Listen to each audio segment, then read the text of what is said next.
ఓం శ్రీ పరమాత్మనే నమః. శ్రీ భగవత్యై నమః. శ్రీమద్దేవి భాగవతము 12వ స్కందము 8వ అధ్యాయము. మొత్తము 12వ స్కందంలోని 8వ భాగం ఈరోజు మనం తెలుసుకుంటున్నాము. వ్యాస మహర్షి ఇంకా జనమేజయునకు ఈ దేవతల విజయ గర్వం గురించి చెప్పటము మనం ఇప్పుడు తెలుసుకుంటాము. ఆకాశవాణి పలికిన పలుకులు విని ఇంద్రుడు పరాత్పరయైన మాయాబీజమును జపించటము ప్రారంభించాడు. కళ్ళు మూసుకొని దేవిని ధ్యానిస్తూ నిరాహారుడై దేవిని ఆరాధించసాగాడు. తరువాత ఒకనాడు చైత్రమాస శుక్లపక్ష నవమి తిథియందు మధ్యాహ్న సమయమున అదే స్థలమున ఆకస్మికముగా ఒక మహా తేజస్సు ప్రకటిత అయ్యింది. ఆ తేజోరాశి మధ్య భాగమున నూతన యవ్వనముతో విరాజిల్లు ఒక దేవి ప్రకటితమయ్యింది. జపా కుసుమమా అన్నట్లు ఆ దేవి శరీరకాంతి అలరారుతున్నది. ఉదయ భానునితో సమానమైన అరుణకాంతితో ఆ దేవి శోభిల్లుతూ ఉన్నది. విదియ నాటి చంద్రుడు ఆమె కిరీటమునందు వింజమానుడై ఉన్నాడు.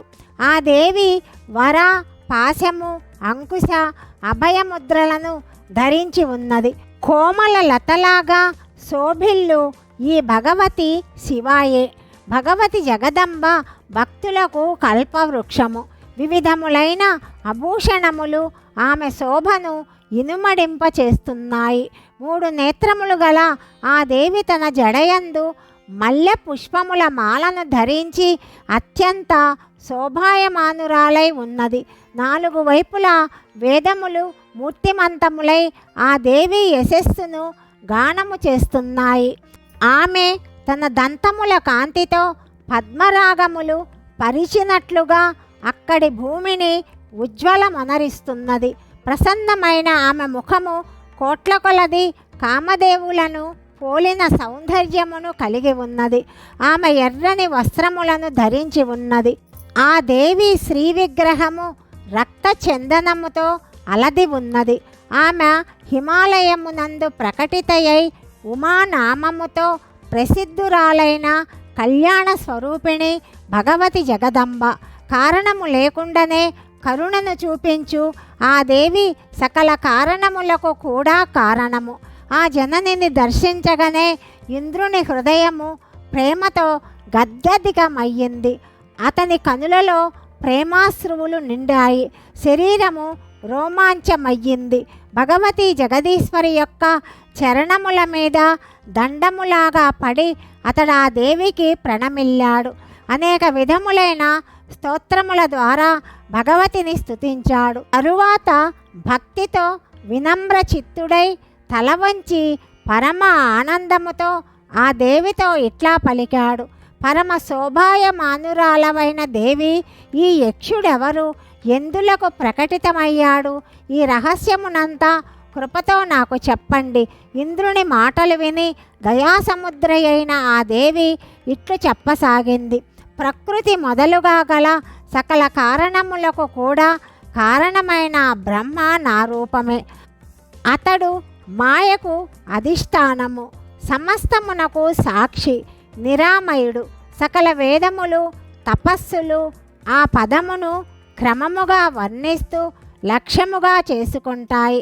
దానిని పొందు కోరికతోనే బ్రహ్మచర్యము పాటించబడుతుంది. అట్టి పదమును సంక్షిప్తముగా నీకు చెప్తాను. దీనిని ఓం అనబడు ఏకాక్షర బ్రహ్మయని చెప్తారు. అదియే హ్రీం రూపము కూడా. దేవేశ్వర, ఓం, హ్రీం ఈ 2 నా యొక్క ముఖ్య బీజమంత్రములు. ఈ 2 భాగముల చేత సంపన్నురాలనై నేను సకల జగత్తును సృష్టిస్తాను. దీని అందలి ఒక భాగము సచ్చిదానంద బ్రహ్మ అను పేరుతో ఖ్యాతి వహించింది. 2వ భాగము మాయా ప్రకృతి అంటారు. ఈ మాయయే పరాశక్తి. సమస్త జగత్తును శాసించడి ఆ శక్తిశాలియగు దేవిని నేనే. చంద్రునిలాగా ఈ మాయా ప్రకృతి అభిన్న రూపములతో సదా నాయందు విరాజమానయై ఉంటుంది. సురోత్తమ, ఈ నా మాయ సామ్యావస్థ కలది. ప్రళయకాలమునందు సకల జగత్తు ఈమె ఎందే లీనమవుతుంది. ప్రాణుల కర్మ పరిపాక వశమున ఆ అవ్యక్త రూపిణియగు మాయయే మరలా వ్యక్త రూపమును ధరిస్తుంది. అంతర్ముఖి అయిన ఆమెను మాయా లేక యోగమాయ మొదలగు నామములతో వ్యవహరిస్తారు. బహిర్ముఖ అయిన మాయను తమస్ అంటే అవిద్య అంటారు. తమోరూపిణియగు ఆ బహిర్ముఖి మాయచేతనే ఈ ప్రాణి జగత్తు సృష్టించబడింది. సురశ్రేష్ఠ, సృష్టి ఆది యందు ఆ దేవియే రజోగుణ రూపమున విరాజిల్లుతూ ఉంటుంది. బ్రహ్మ, విష్ణు, మహేశ్వరులు ముగ్గురు త్రిగుణాత్మకముగా చెప్పబడతారు. రజోగుణాధిక్యము చేత బ్రహ్మ, సత్వగుణాధిక్యము చేత విష్ణువు, తమో గుణాధిక్యము చేత రుద్రుడు అను నామములతో ప్రసిద్ధులు. స్థూలదేహము కలవాడు బ్రహ్మయని చెప్పబడతాడు. సూక్ష్మ శరీరము కలవాడు విష్ణువుగా భాసిల్లుతాడు. కారణ దేహదారి రుద్రుడిగా పిలువబడతాడు. ఈ ముగ్గురికి అతీతురాలనై నేనే చతుర్థ రూపమున విలసిల్లుతుంటాను. దీనినే సామ్యావస్థ అంటారు.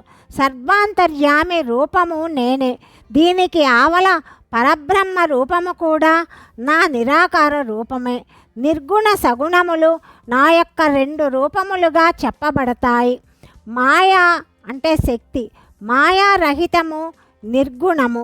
మాయతో అంటే శక్తితో కూడినది సగుణము. మాయారహితము నిర్గుణము, మాయతో కూడినది సగుణము. అట్టి నేనే సమస్త జగత్తును సృష్టించి దాని యందు చక్కగా ప్రవేశిస్తాను. నిరంతరము జీవుల కర్మలను అనుసరించి శాస్త్రానుగుణముగా ప్రేరేపిస్తూ ఉంటాను.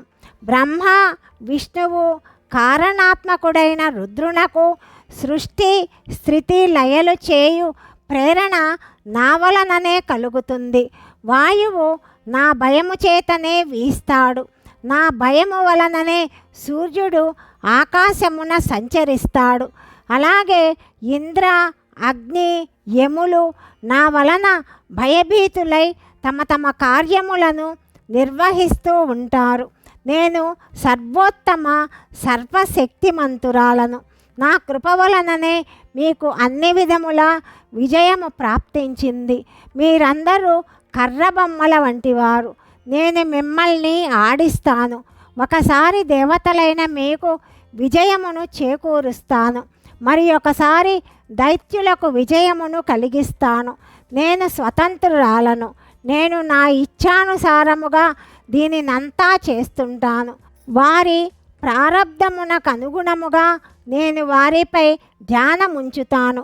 మీరు అభిమాన గర్వముతో సర్వాత్మికను, మాయను, శక్తిని విస్మరించారు. మీ బుద్ధి అహంకారముతో కప్పబడి ఉన్నది. దుస్తరమై అగాధమైన మాయ చేత ప్రభావితులై ఉన్నారు. అందువలన మిమ్ములను అనుగ్రహించటానికి నా యొక్క అనుపమ తేజమే ఆకస్మికముగా యక్షరూపమున ప్రకటితమైనది. వాస్తవమునకు అది నా రూపమే. ఇప్పుడు దీని తరువాత మీరు అన్ని విధములా మీ అభిమానమును విడనాడి సచ్చిదానంద స్వరూపిణి దేవినగు నన్నే శరణు పొందండి. వ్యాస మహర్షి చెప్తున్నాడు. జనమేజయ, ఈ విధముగా చెప్పి మూల ప్రకృతి ఈశ్వరీ నామములతో ప్రసిద్ధురాలైన భగవతి మహాదేవి దేవతల ద్వారా భక్తిపూర్వకముగా పూజింపబడి అదే క్షణమున అంతర్ధానమయ్యింది. తరువాత సకల దేవతలు తమ అభిమానములను విడిచిపెట్టి భగవతి జగదంబ యొక్క సర్వోత్తమ చరణ కమలములను అన్ని విధముల ఆరాధింపసాగారు.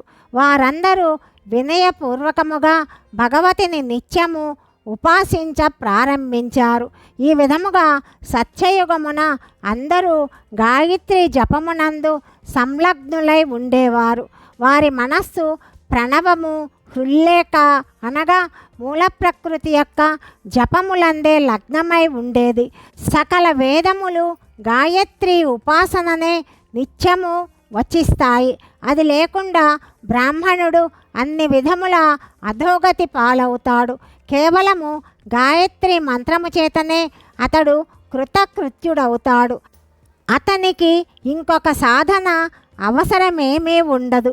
అట్టి ద్విజుడు సత్కార్యము చేసినా చెయ్యకపోయినా కేవలము గాయత్రి జపమున లగ్నమైతే ముక్తుడవుతాడు. మనువు స్వయముగా దీనిని ప్రకటించాడు. రాజా, ఇందువలన సత్యయుగమునందలి శ్రేష్టమైన సకల ద్విజులు నిరంతరము గాయత్రి జపమును భగవతి చరణములను ఉపాసించుటయందే సదా సంలగ్నమై ఉన్నారని వ్యాసమహర్షి జనమేజయునితో చెప్పాడు. అధ్యాయం 8 సమాప్తము. 9వ అధ్యాయం గురించి తదుపరి భాగంలో తెలుసుకుందాం. సర్వం శ్రీకృష్ణార్పణమస్తు.